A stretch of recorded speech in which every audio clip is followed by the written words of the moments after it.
तो हेडलाइंस की बात शुरू करते हैं मध्य प्रदेश की खबरों का सिलसिला। तो बीजेपी के राष्ट्रीय महासचिव कैलाश विजयवर्गीय का विवादित बयान सामने आया है। लड़कियों के पहनावे पर उन्होंने सवाल उठाए हैं। गंदे कपड़े पहनकर निकलती है लड़कियां, लेकिन उनमें देवी का स्वरूप नहीं है, वो बिल्कुल सुर्पनखा दिखती हैं। ये बयान आया है कैलाश विजयवर्गीय का।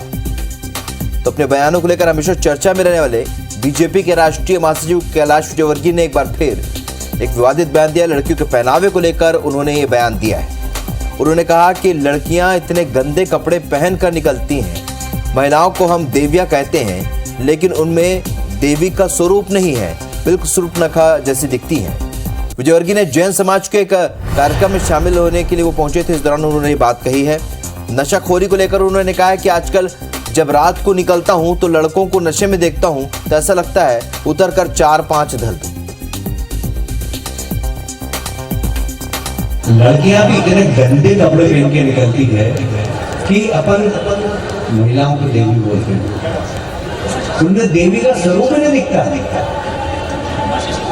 बिल्कुल सुपर्णखा लगती है। पर पिछले दिनों नशे ने जिस प्रकार युवा पीढ़ी को छेड़ा है, वो कल के लिए हमारे लिए चिंता का विषय, इसलिए बच्चों में संस्कार डालिए। लड़कियां भी इतने गंदे कपड़े पहन के निकलती है कि अपन महिलाओं को देवी बोलते हैं। उनमें देवी का स्वरूप नहीं दिखता, बिल्कुल सुपर्णखा लगती है। पर पिछले दिनों नशे ने जिस प्रकार युवा पीढ़ी को छेड़ा है, वो कल के लिए हमारे लिए चिंता का विषय, इसलिए बच्चों में संस्कार डालिए। तो ये विवादित बयान आपने सुना विजयवर्गीय का। कैलाश विजयवर्गीय ने एक बार फिर अपने जिस तरीके से जाने पहचाने अंदाज में वो बयान देते हैं, एक बार फिर कह दिया। इस बार पहनावे को लेकर, लड़कियों के पहनावे को लेकर उन्होंने सवाल उठाए हैं कि लड़कियों को देवी जैसा स्वरूप नहीं दिखता, बल्कि सुर्पनखा जैसे स्वरूप दिखता है जब वो इस तरीके से कपड़े पहनती है। साथ ही उन्होंने युवा पीढ़ी पर भी कहा कि नशे के आदी हो चुके युवा पीढ़ी को जब मैं रात में निकलता हूं और देखता हूं तो ऐसा लगता है कि उतर कर उन्हें 4-5 थप्पड़ लगा दूं। तो ये बयान है कैलाश विजयवर्गीय का, जो कि उन्होंने लड़कियों के पहनावे और आज के युवा जो नशे की ओर की गिरफ्त में आते जा रहे हैं, उनको लेकर यह बयान दिया है कैलाश विजयवर्गीय।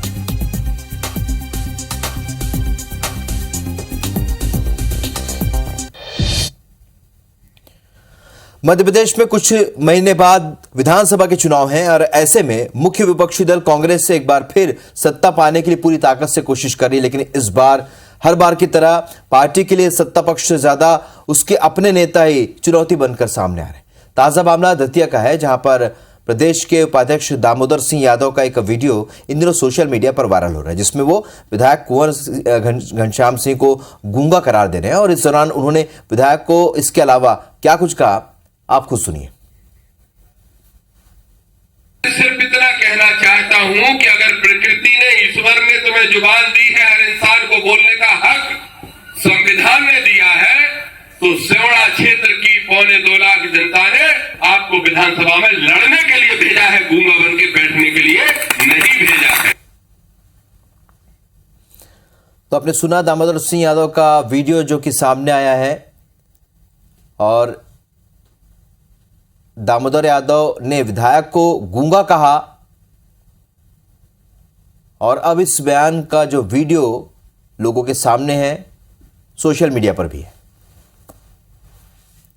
जबलपुर से भी इस वक्त एक बड़ी खबर, जहां पर एयरपोर्ट के पास आग लगी है। एयरपोर्ट से 2 किलोमीटर की दूरी पर यह आग लगी है। आग बुझाने में फायर ब्रिगेड की टीम यहां जुटी हुई है। कुछ इलाकों में आग पर काबू पा लिया गया है, और डुमना इलाके के जो जंगल है वहां पर ये भीषण आग की तस्वीर देखने सबसे पहले IPC24 पर नेचर पार्क के वन्य प्राणियों पर खतरा मंडरा रहा है।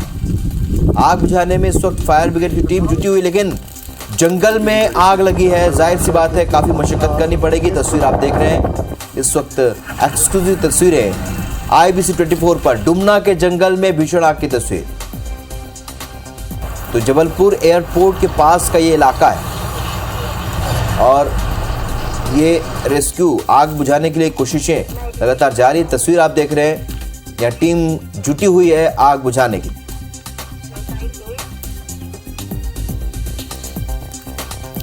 तो गर्मी का मौसम है, इस वजह से सूखे जो यहाँ पर झाड़ियां हैं वहां पर आग तस्वीरों में देख सकते हैं और अब तक आग बुझ नहीं पाई है। कोशिशें लगातार जारी है और फायर ब्रिगेड की टीम यहां पर जुटी हुई है। जबलपुर एयरपोर्ट से 2 किलोमीटर दूर का ये इलाका है और आग बुझाने में इस वक्त टीम जुटी है, लेकिन अभी तक आग पर काबू नहीं पाया जा सका है। कुछ इलाकों में आग पर जरूर काबू पा लिया गया, लेकिन यहाँ डुमना के जंगल में आग लगी तो जाहिर सी बात है यहाँ नेचर पार्क है और वहां पर नेचर पार्क के प्राणियों पर भी अब खतरा मंडरा रहा है।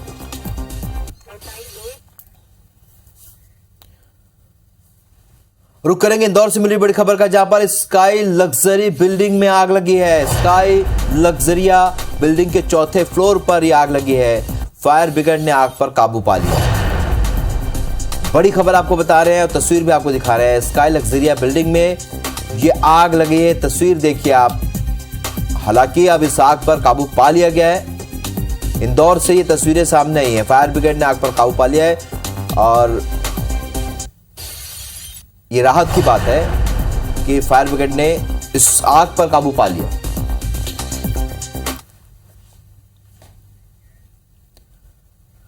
बैतूल जिले में ट्रांसफार्मर सुधार रहे लाइनमैन की करंट लगने से मौत हो गई। घटना कोतवाली थाना क्षेत्र के उड़दन गांव की बताई जा रही।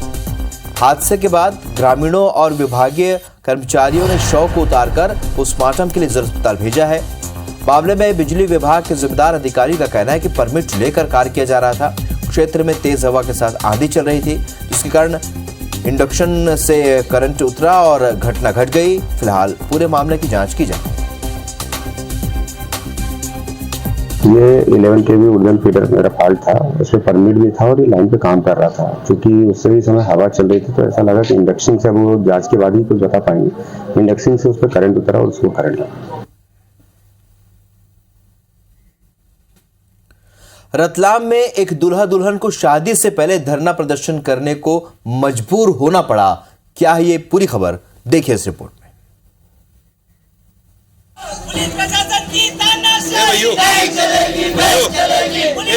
धरने पर बैठे दूल्हा दुल्हन शायद ही आपने देखे, लेकिन रतलाम में पुलिस थाने के सामने दूल्हा दुल्हन दोनों शादी करने से पहले धरना देकर पुलिस पर लापरवाही के आरोप लगाते नजर आए।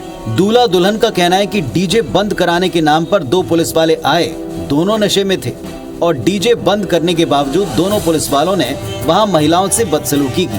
फेरे का टाइम है अभी तो, और मैं थाने में आया हूँ। पंकज बारिया और शोभा राम ये लोग मेरे वहाँ पे आए और मेरा प्रोग्राम बिगाड़ दिया पूरा। लेडीज़ से बदतमीजी कर रहे थे, ड्रिंक कर रखी थी उन दोनों ने। मतलब आप चाहो तो उनका भी बुला के मेडिकल करवा सकते हो। उसे बदतमीजी बोले कि डीजे बंद करो, डीजे हमने बंद कर दिया, फिर भी लेडीज़ों से बदतमीजी करी उनने। दूल्हा और दुल्हन कई घंटे तक धरने पर बैठे रहे। बाद में पुलिस अफसरों की समझाइश पर फेरे लेने के लिए राजी हुए, लेकिन इस घटना ने पुलिस की कार्यशैली पर गंभीर सवाल उठा दिए हैं। आज भोपाल आएंगे बागेश्वर धाम सरकार। इस वक्त की बड़ी खबर आपको बता रहे हैं। भोपाल में आयोजित कथा में शिरकत करने के लिए पहुंचेंगे पंडित धीरेन्द्र शास्त्री। पंडित देवकीनंदन ठाकुर की कथा में शामिल होंगे। तो पंडित धीरेन्द्र शास्त्री श्रद्धालुओं को संबोधित भी करेंगे। तो आज भोपाल में बागेश्वर धाम के सरकार आएंगे और भोपाल में आयोजित कथा में वो शिरकत करेंगे। और ये कथा चल रही है पंडित देवकीनंदन ठाकुर की, और इस कथा में पंडित धीरेन्द्र कृष्ण शास्त्री भी शामिल होंगे।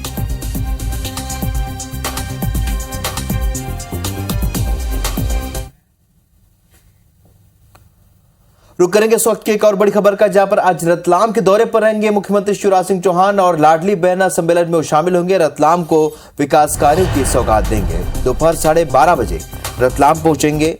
पोलो ग्राउंड में लाडली बहना सम्मेलन का आयोजन होगा और 1374 करोड़ के विकास कार्यों की सौगात मिलेगी। सामाजिक संस्थाओं के 400 प्रबुद्धजनों से वो संवाद करेंगे। श्री जी पैलेस होटल में ये संवाद कार्यक्रम होगा। सीएम शिवराज पेशा नियम और यंग अचीवर से संवाद करेंगे। एक बड़ा कार्यक्रम है सीएम शिवराज का। रतलाम के दौरे पर लाडली बहना सम्मेलन में वो शामिल होंगे।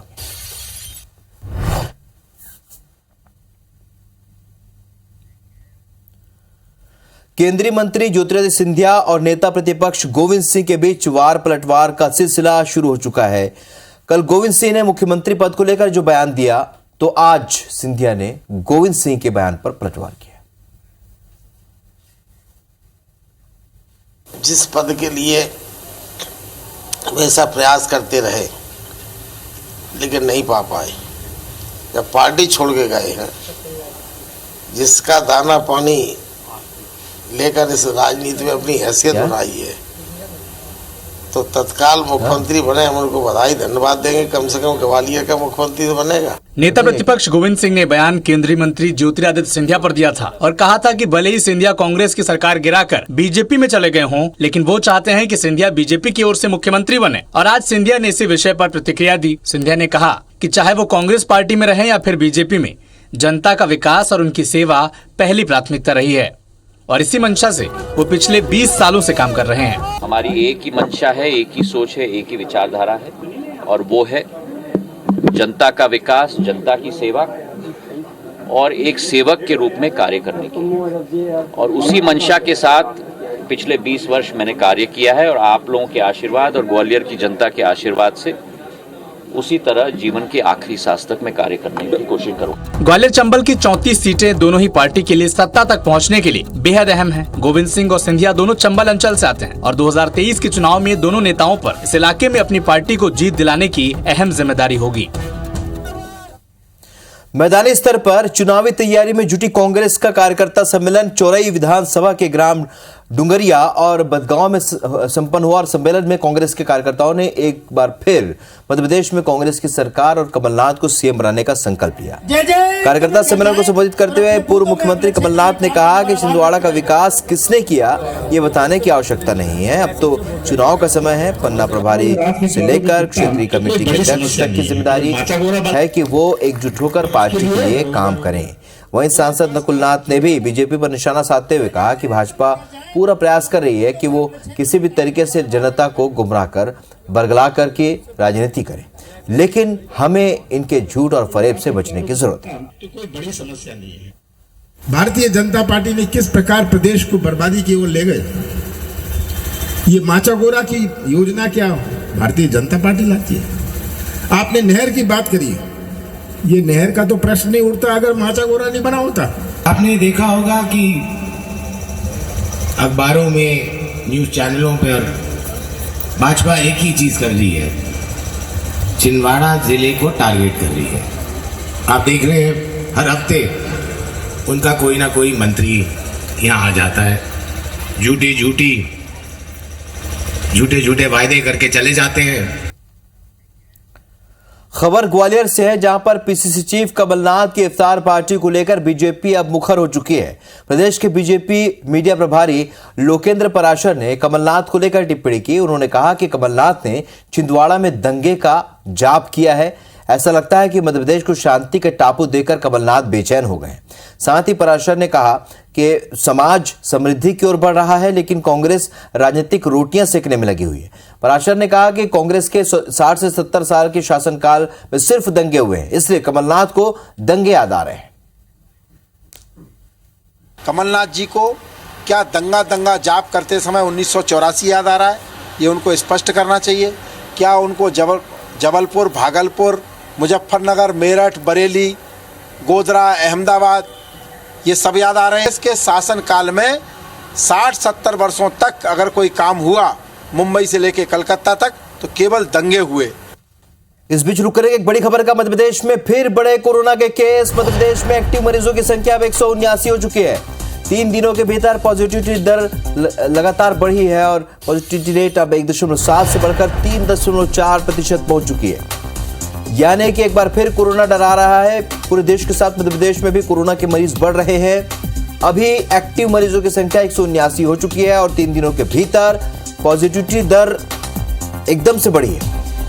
पॉजिटिविटी रेट इस वक्त 1.7 से बढ़कर 3.4% हो चुकी है। ऐसे में अब सभी को अलर्ट रहने की जरूरत है। तो आपके स्वास्थ्य से जुड़ी बड़ी खबर हम आपको बता रहे हैं। मध्य प्रदेश में कोरोना के मरीज बढ़ रहे हैं। सोशल डिस्टेंसिंग और गाइडलाइन का पालन करने का वक्त आ चुका है। बड़ी खबर आपको बता रहे हैं कोरोना से जुड़ी। इस वक्त कोरोना के मरीज पूरे देश समेत मध्य प्रदेश में भी बढ़ रहे हैं।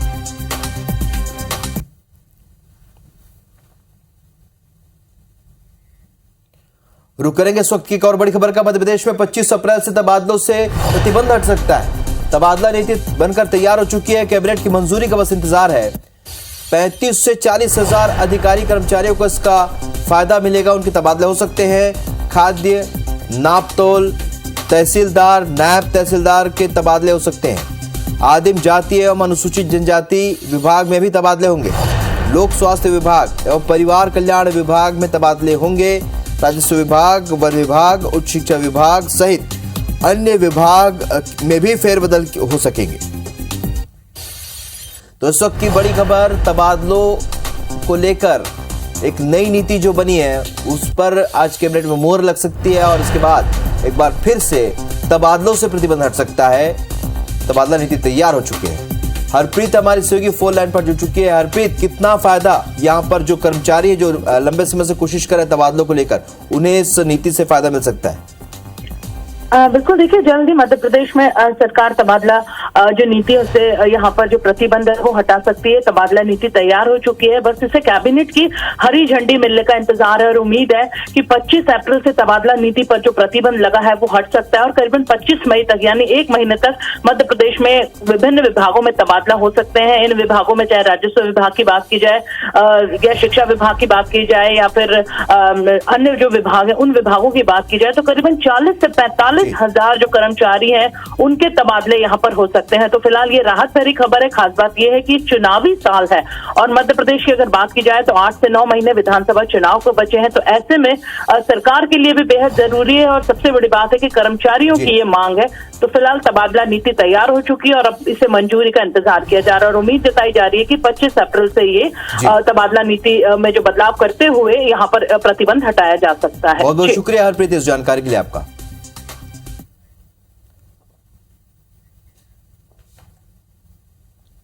तो मध्य प्रदेश की खबरों में फिलहाल इतना है, लेकिन आगे देखिए मध्य प्रदेश और छत्तीसगढ़ की खबरें तेज अंदाज में और साथ ही देखिए सितारे हमारे। नमस्कार।